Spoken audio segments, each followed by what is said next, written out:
पूरे विश्व में एक उदाहरण बनेंगे। संसार का भाई अपने भाई के साथ संपत्ति में बंटवारा करता है, परंतु आज हम दोनों भाई संपत्ति नहीं बांटेंगे। हम दोनों भाई आज अपने घर की विपत्ति को बांटेंगे। हम विपत्ति में बंटवारा करेंगे। बांटी है विपत्ति।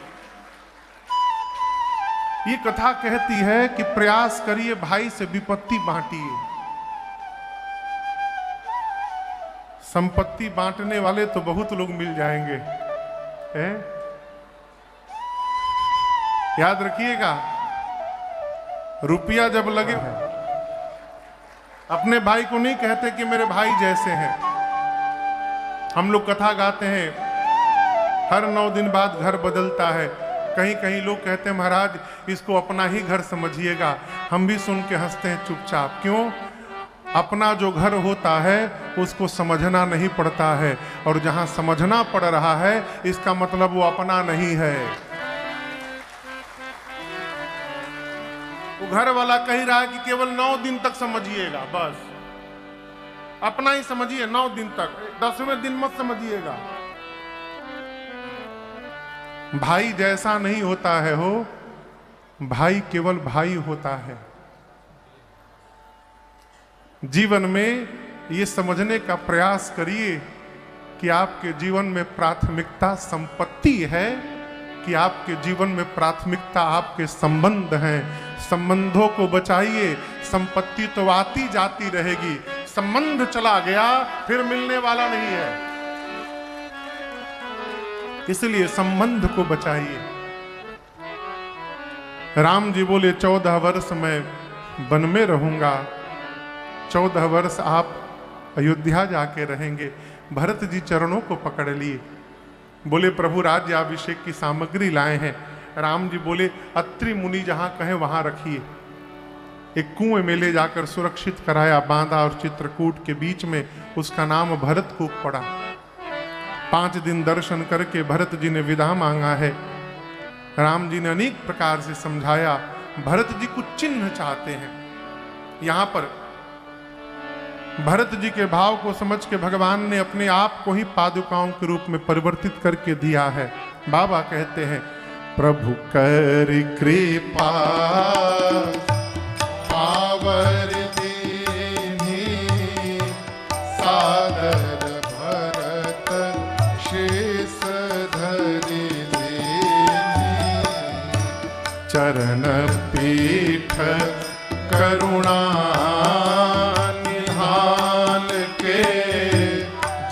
जुग जामिक प्रजा प्राण के, भरत मुदित अवलंब रहते, अस सुख जस सिय राम रहते, भरत मुदित अवलंब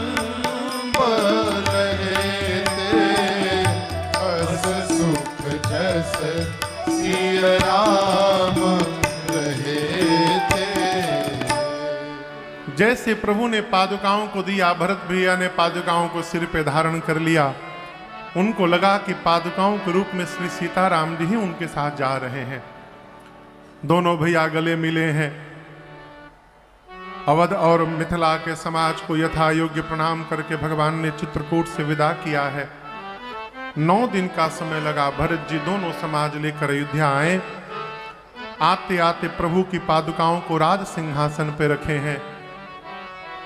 5 दिन जनक जी रुककर राजपाट की व्यवस्था सुदृढ़ करवाकर माताओं से, गुरुदेव से विदा लेकर अपने समाज के साथ मिथिला गए। क्या भगवान के चरणों में प्रेम जागृत होगा, और उसके बाद संसार के विषय में जो मन लगा है, मन विषयों से दूर चला जाएगा।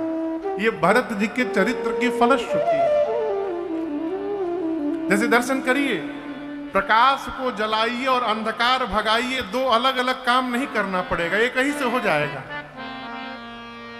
प्रकाश को जलाने के बाद अंधकार को भगाना नहीं पड़ता, वो अपने आप भाग जाता है। उसी प्रकार रघुनाथ जी के चरणों में प्रेम हो जाने के बाद ये विषय अपने आप समाप्त हो जाता है, इनको छोड़ना नहीं पड़ता। विषय का आनंद तभी तक आनंद दे रहा है जब तक भजन का आनंद नहीं मिला है। भजन का आनंद जिस दिन चढ़ जाएगा हो, उसके बाद से विषय का आनंद दिखाई देने वाला नहीं है। फिर तो सबका समय आनंद ही आनंद है। हमारे पूज्य महाराज श्री गाते हैं, जिसको जीवन में मिला सत्संग है, उसे हर घड़ी आनंद ही आनंद है। आनंदम। आगे की कथा श्री अरण्य कांड में प्रवेश करती है। अरण्य का अर्थ है वन। वन में भगवान ने क्या किया है, कहो। ठीक है, ठीक है, समय पर है। क्या करेंगे, 9वें दिन में सब सुनाना है। कल तो हम सोचे थे कि भरत जी की कथा प्रारंभ हो जाएगी, अकल भगवान के 14 स्थान में ही 3 घंटा हम लोग का निकल गया, पते नहीं चला। किसी कथा में कोई प्रसंग का विस्तार हो जाता है, किसी कथा में किसी प्रसंग का विस्तार हो जाता है। अरण्य कांड के प्रारंभ में एक बड़ी अद्भुत घटना घटी। यहां एक निवेदन करूं मैं आपको। जीवन की सबसे बड़ी मूर्खता यही है, ये जानना कि हम सबसे बड़े विद्वान हैं। हाँ। सबसे बड़ी मूर्खता क्या है कि हम सबसे बढ़न विद्वान हैं। ये आवश्यक नहीं है कि सब बात हमको समझ में आ जाएगी। अपने से बड़े की जब कोई बात समझ में न आवे ना, तो ये मानना चाहिए कि अभी हम ये समझने लायक नहीं हुए हैं, हमारी बुद्धि नहीं पकी है, इस बात को समझ लें। होता क्या है, हम अपने बड़े पर ही प्रश्न खड़ा कर देते हैं। बाबूजी को ऐसा नहीं कहना चाहिए, अब तू सिखाइबा बाबूजी को कैसा कहना चाहिए। जो माँ बोलना सिखाती है, लड़का बड़ होके कहता है माई तुमको बोलना नहीं आता है। एक दिन चित्रकूट में मेरे प्रभु मेरी मां का श्रृंगार कर रहे थे फूलों से, है? अपने हाथ से फूल उतारे, आभूषण बनाए, असीत ही पहिराए प्रभु सादर। यहां बाल में गोल लगाते हैं ना, गजरा, गजरा बनाया, यहाँ के लिए मांग टीका बनाई, कर्णफूल बनाया, हार बनाया, कंगन बाजूबंद बनाया, करधनी बनाई, पायल बनाया फूलों का, और राम जी ने मां को सजाया। इस दृश्य को पूरा देवलोक देख रहा है। देवताओं के राजा इंद्र का बेटा जयंत भी देख रहा है। जयंत बोला कहीं भगवानों पत्नी सजाते हैं क्या? ये भगवान नहीं है। नहीं नहीं, मैं पता करूंगा ये कौन है। बम बम बाबा दे दो, मैं पता करूंगा ये कौन है। भगवान के बल का पता लगाने के लिए कौवा बन के नीचे आ गया। कौन? इंद्र का बेटा जयंत कौवा बन गया हो। गोस्वामी जी कहते हैं कि यहां इंद्र का प्रयास उसी प्रकार है जैसे चींटी समुद्र की गहराई पता लगाने चले। जिमी पिपीलिका सागर था। अब आप बताओ, चींटी समुद्र छोड़िए, समुद्र के किनारे बालू में ही हेरा जाएगी। जैसे चींटी समुद्र की गहराई का पता लगाने चले, उसी प्रकार जयंत भगवान के भुजाओं के बल का पता लगाने आया कौआ बनके, और सीता मैया के पांव में चोंच से मार के भगा। भगवान को जब पता चला, अच्छा बल देखने आया है, अभी बताओ तानी, निकाला कुशा से कुशा, चटाई से कुशा, और ब्रह्मास्त्र बना के भगवान ने जयंत के पीछे छोड़ दिया। पीछे मुड़कर देखा, भगवान ने ब्रह्मास्त्र चला दिया। ऐ जयंत भगा इंद्र के पास, पिताश्री बचाइए। इंद्र बोले भगो मारो, बाहर भागो यहां से। ब्रह्मलोक गया, शंकर जी के पास गया, 3 लोक 14 भुवन घूमता रहा, परंतु काहू बैठन कहा न ओहि, राखी को सकए राम कर द्रोही। तीन लोक 14 भुवन जयंत भागा, किसी ने उसको बैठने के लिए भी नहीं कहा, भाग ही रहा है। और यहां एक निवेदन करूंगा मैं आपसे, जब हमारे ऊपर किसी की दृष्टि नहीं पड़ती है तब हमारे ऊपर किसी संत की दृष्टि पड़ती है। क्यों? अनंत की आज्ञा से। जयंत को किसी ने बैठने के लिए नहीं कहा, तब नारद देखा बिकल जयंता, नारद जी की दृष्टि पड़ गई। नारद जी बोले इधर आओ, कहां भाग रहे हो? जयंत ने कहा रोकिए मत नारद जी, रुकते मरी जाऊंगा। दौड़ा रहा है ब्रह्मास्त्र, सीता जी के पांव में चोंच से मार दिया कौआ बनके। आज पता चला विपत्ति में कोई अपना सगा नहीं होता है, बाबूजी ने मुझे ठोकर मारा है। नारद जी बोले जयंत, दुनिया मारती है तो राम जी बचाते हैं, तुमको तो राम जी ने मार दिया है, कौन बचाने वाला मिलेगा? हम एक बात कहें, यदि बचना चाहते हो इस ब्रह्मास्त्र से तो कहीं मत भागो, लौट के राम जी के पास जाओ, उन्हीं के पास जाकर पांव में गिर जाना और माफी मांग लेना। जयंत लौट आकर चरणों में गिरकर त्राहि त्राहि दयाल रघुराई, त्राहि माम। भगवान बोले फिर आ गया? क्यों आया था यहां पे? बोला प्रभु प्रभाव देखने के लिए आया था। भगवान बोले देखने आया था तो भागा क्यों? जयंत बोला प्रभु प्रभाव का पता पास से नहीं चलता है, दूर से चलता है। पास में थोड़ी प्रभाव का पता चलेगा, दूर से चलता है। दूर जाके प्रभाव देख रहा था। भगवान बोले कहां तक दिखाई पड़ा? बोला 3 लोग 14 भुवन तक दिखाई पड़ा प्रभु, जहां जहां गया वहीं आपका प्रभाव दिखाई पड़ा। भगवान बोले फिर क्यों आ गया? बोला प्रभु दूर जाकर तो प्रभाव का पता चलता है, लेकिन पास आने जयंत चरणों में गिर गया है। प्रभु आपका स्वभाव है, क्या वह स्वभाव पहला सरकार अब नहीं है? जयंत पूछता है पहले वाला स्वभाव अभी है कि बदल गइल बारा हो है? दीनों के वास्ते क्या दरबार अब नहीं। हमने आपके बारे में एक बात सुनी है, दौड़े थे द्वारिका से जिस पर अधीर हो। भरी सभा में दुशासन लगा कि जब बचाने में सक्षम है तो बचाने दो, खींच रहा है।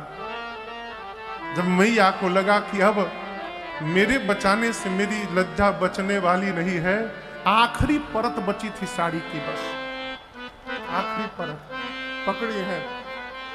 जब हुआ कि मेरे बचाने से अब नहीं बचेगा तो कहा कि कृष्ण मैं तो नहीं बचा पाई, यदि तुम अपनी बहन की लज्जा बचा सकते हो भाई तो आज बचा लो। और कृष्ण के भरोसे उस आखिरी परत की साड़ी को छोड़कर मां ने हाथ ऊपर उठा दिया। और भगवान जिस वेग से आज दौड़े हैं, चंद्रशेखर जी कहते हैं 3 विमान उड़े नभ में, अगवा के बढ़े ये होड़ लगा रहे। एक नहीं 3 विमान दौड़े। सबसे आगे साड़ी दौड़ रहा है, साड़ी के आगे भगवान कृष्ण दौड़ रहे हैं और कृष्ण जी के पीछे उनके वाहन गरुड़ जी दौड़ रहे हैं। साधक कहता है दौड़े थे द्वारिका से जिस पर अधीर होकर उस अश्रु बिंदु से भी क्या प्यार अब नहीं है। आपके स्वभाव से जुड़े, क्योंकि प्रभाव हमेशा नहीं रहेगा। आप बहुत बड़े पद पर बन जाएंगे, हजारों लोग आपसे संबंध बनाने आएंगे। आप हमको नहीं पहचानते, हम आपके फूआ के, चाचा के, नाना के, दामाद के, भतीजा के साढ़ू हैं, हमको नहीं पहचाने हैं? लेकिन ये कब तक दिखाई पड़ेंगे? जब तक प्रभाव है। जिस दिन प्रभाव समाप्त हो जाएगा, दिया लेकर ढूंढने से कोई दिखाई देने वाला नहीं मिलेगा आपको। लेकिन जो स्वभाव से आपके जुड़ेगा, आपका प्रभाव रहे चाहे न रहे, वो आखिरी दम तक आपके साथ रहेगा। क्यों? स्वभाव कभी समाप्त होने वाला नहीं है। ये मेरे भगवान का स्वभाव है।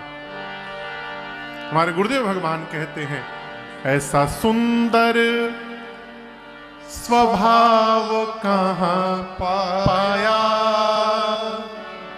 ऐसा सुंदर स्वभाव कहाँ पाया, राघव जी तुम्हें ऐसा किसने बनाया, राघव जी तुम्हें ऐसा किसने बनाया। जयंत क्षमा मांगने आया, सीता मैया के कहने पर, मैं ही जाय अपना दुख भूल गई, क्यों? शरणागत काग पड़ा चरणों में। मां अपना दुख भूल गई और भगवान से बोली, भगवान क्षमा इसको करिए, इसका सिर पुष्प चढ़ा चरणों। जब मां ने कह दिया प्रभु क्षमा करिए, मां ने, प्रभु ने क्षमा कर दिया। अपराध तो ऐसा किया था कि प्राण ले लिया जाए, लेकिन भगवान ने क्षमा कर दिया। यही मां की ममता है।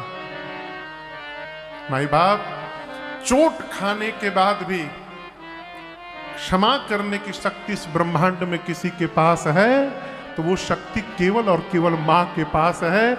मां ही है जो चोट खा के भी क्षमा कर देती है, दूसरा कोई नहीं कर सकता।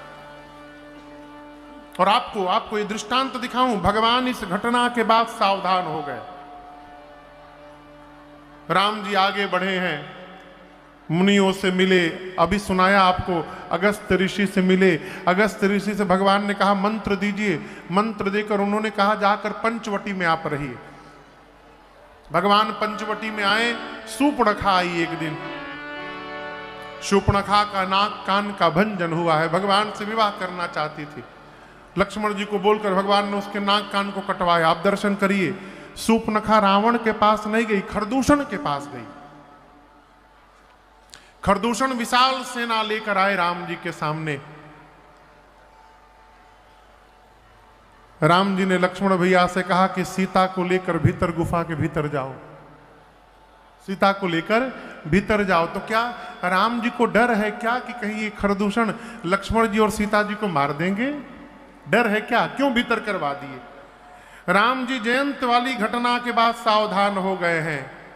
राम जी जानते हैं कि ये जगदम्बा है, जगत की जननी है, और इस संबंध से पूरा विश्व इनकी संतान है। जिस तरह ये जयंत को नहीं मारने दी, आज यदि मेरे पास रहेंगी तो खरदूषण को भी नहीं मारने देंगी, बोलेंगी मेरी संतान है, क्षमा करिए। तो इसके पहले भगवान ने कहा कि आप इनको लेके जाओ, भीतर जाओ। लक्ष्मण जी मैया को भीतर लेकर गए। भगवान ने ऐसी माया रची, खरदूषण आपस में ही लड़के मर गए। खरदूषण मर गए तो शूर्पणखा गई रावण के पास, जाकर पूरा वृत्तांत सुनाई। और यहां दर्शन करिए, रावण सुना कि खरदूषण मर गए, रावण चिंतित हो गया। खरदूषण मोहि सम बलवंता, अति नहीं कुमारई बिनु भगवंता। रावण सोचता है कि जितना बल मेरे में है उतना ही बल खरदूषण में था। भगवान को छोड़कर दूसरा कोई मार नहीं सकता खरदूषण को, और वो मर गए हैं। इसका केवल एक अर्थ है कि इस धरती पर भगवान ने अवतार ले लिया है, भगवान आ गए हैं यहां पर। अब रावण सोचने लगा भगवान आ गए हैं तो मेरा उद्धार कैसे होगा। भजन शुरू करो। उठाया माला और शुरू किया जपना। अभी आधा माला जपा था तब तक माला उसके हाथ से नीचे गिर गई। जैसे माला नीचे गिरी छटपटाने लगा, होई भजन न तामस देहा। अरे मेरा तामसी शरीर है, मैं तो भजन में मन ही नहीं लगा पाऊंगा। अब भजन नहीं कर पाऊंगा तो उद्धार कैसे होगा। बहुत सोचा और अंत में निर्णय निकाला, भजन नहीं कर सकता हूं तो क्या हुआ, मैं राम से युद्ध तो कर ही सकता हूं। मैं युद्ध करके और राम के बाण से प्राण का त्याग करके मुक्ति प्राप्त करूंगा। इसके अलावा मेरे सामने दूसरा कोई मार्ग नहीं। इसका मतलब है रावण भी राम जी को जानता है कि राम जी भगवान है। युद्ध छोड़कर उसके पास दूसरा कोई मार्ग नहीं बचा। चला मारीच के पास रावण। इधर प्रभु ने एकांत पाकर मेरी मां सीता जी से कहा, सीता जी मैं कुछ लीला करना चाहता हूं। जब तक मैं निशाचरों का अंत न कर दूं धरती से, आप अग्नि में समा जाइए। मैया भगवान के पास अपना प्रतिबिंब फोटो रखकर अग्नि में जाकर बैठ गई। अब यहां से रावण पर विजय प्राप्त करने के बाद जब तक अग्नि परीक्षण नहीं होता है तब तक राम जी के साथ ये असली सीता जी नहीं है, नकली सीता जी है। असली सीता जी कहां चली गई, अग्नि में जाके बैठ गई। रावण मेरी मां का हरण नहीं किया, रावण माई का फोटो ले गया था। और इस रहस्य को सीता जी और राम जी को छोड़कर कोई नहीं जानता। यहां तक लक्ष्मण जी भी नहीं जानते। लक्ष्मण हो यह मर्म न जाना, जो कछु चरित रचा भगवान।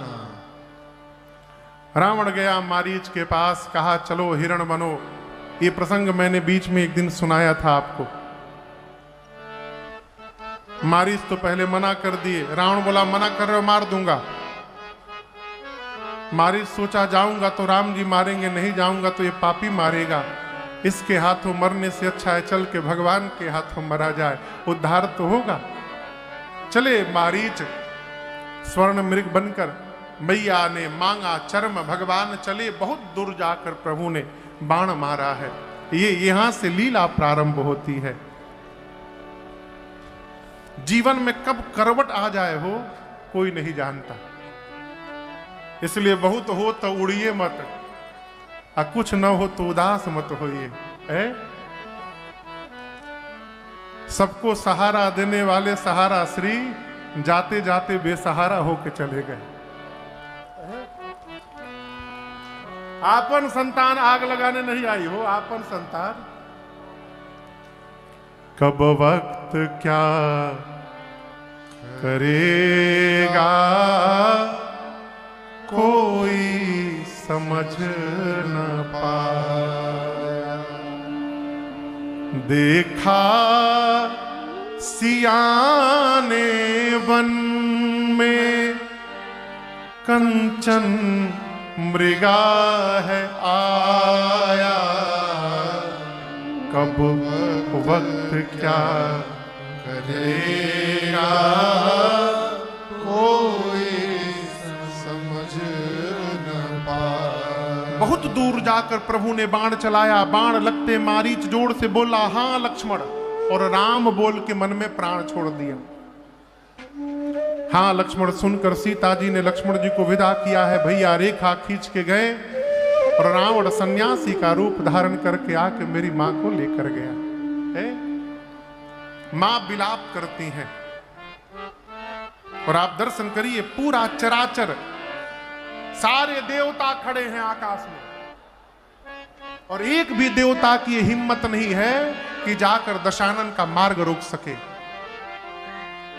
लेकिन हम और आप कितने सौभाग्यशाली हैं माई बाप जिस कार्य को देवता नहीं कर सके उस कार्य को भारतवर्ष का एक पक्षी ने करके दिखा दिया। श्री जटायु जी महाराज ने रोका। है लोहा ले लिए हो, आपको पता हो जिस समय रावण से जटायु जी लड़ने गए हैं उस समय जटायु जी की उम्र 60,000 वर्ष की है। कितनी है? 60,000, 60। उनकी आयु है, वृद्ध हो चुके हैं। पहचान गए कि ये तो मेरी बहू सीता है, रघुकुल के तिलक राघव की अर्धांगिनी मेरी बहू है। बोले सीते पुत्री करसी जनी त्रासा, आता हूं करिहूं जातु धान कर नासा। जटायु जी ने रावण को कहा, रे दुष्ट, क्यों नहीं रुकता है? पहली बार पूरे ब्रह्मांड में किसी ने एक क्षमता की है कि उसने रावण को दुष्ट शब्द से संबोधित किया। दशानन जी, पंडित जी, ये सब कुछ नहीं बोला। रावण तो खैर पंडित था ही नहीं, पहली बात।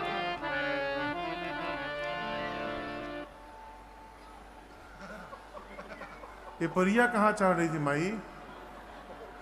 अच्छा, यहां चढ़ाने के लिए आ रही थी। ओहो, सोची सीढ़ी होगा, वो है सीढ़ी है।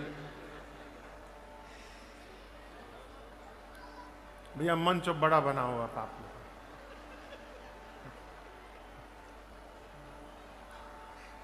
रावण कांप गया दुष्ट शब्द सुनकर। जटायु जी गए, बोले, दुष्ट, एक बात मेरी मान लो रावण, सीता को लौटा दो, नहीं तो जिस प्रकार अग्नि में कीड़े मकोड़े जलकर भस्म होते हैं, राम के क्रोध रूपी अग्नि में तुम्हारा पूरा कुल भस्म हो जाएगा। नहीं माना रावण। जटायु जी ने, गोस्वामी जी कहते, चोंच से इतना मारा, चोचन मारी बिदारे सिदेही, दंड एक भई मूर्छित हो गया रावण। पकड़ा बाल को पंजों से उठाकर पुष्पक विमान से जटायु जी ने नीचे पटका रावण। मूर्छा से जैसे रावण जगा, निकाला चंद्रहास खड्ग और जटायु जी के दोनों पंखों को उसने काट दिया। पंख जब कटे न जटायु जी के, पंख उधर गए। जटायु जी गोल गोल घूमते घूमते नीचे गिर गए।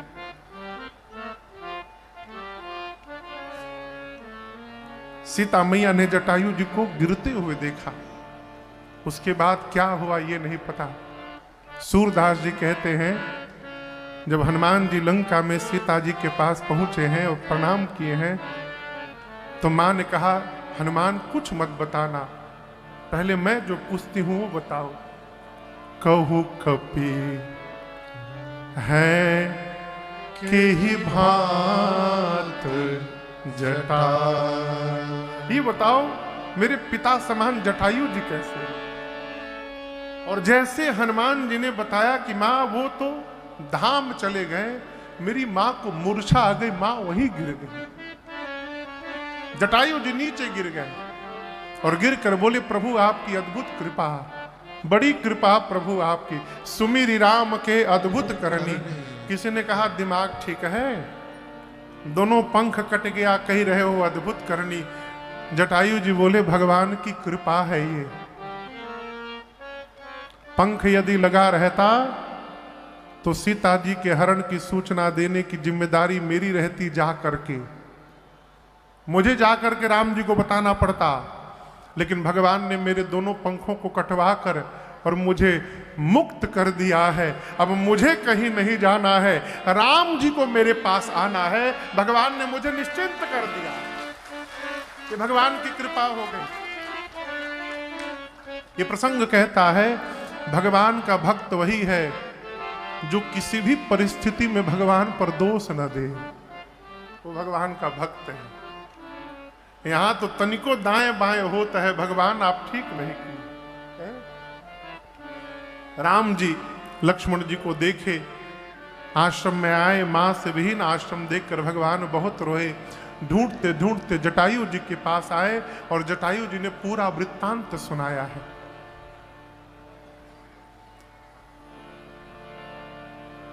भगवान पूछे कि आपकी ये दुर्दशा किसने की तात? जटायु जी बोले, प्रभु ये दुर्दशा नहीं है, दशा नहीं है, ये गति और सदगति है। नाथ दशानन यह गति कीन्ही। भगवान बोले गति कैसे हो गई? जटायु जी बोले जिसका प्राण आपकी गोद में निकले प्रभु इस। भगवान बोले मोरे कहे तात कछु दिन जीजे, मेरे कहने से कुछ दिन और जी लीजिए। बोले नहीं प्रभु, आपके पिताजी मेरे मित्र थे दशरथ जी। दशरथ जी राम के लिए मर गए, मैं आज अपनी बहू सीता के लिए मरने वाला हूं। मैं अपने बहू के वियोग में जा रहा हूं, मैं रुकूंगा नहीं प्रभु। और जटायु जी की ये बात सुनकर भगवान के नेत्र से झरझर अश्रु निकलने लगे। जल भरी नयना कहि रघुराई, जल भरी नयना कहि रघुराई, तात करम निज ते गति पाई, तात करम निज ते गति पाई, परहित बुर लभ कछु नाहि,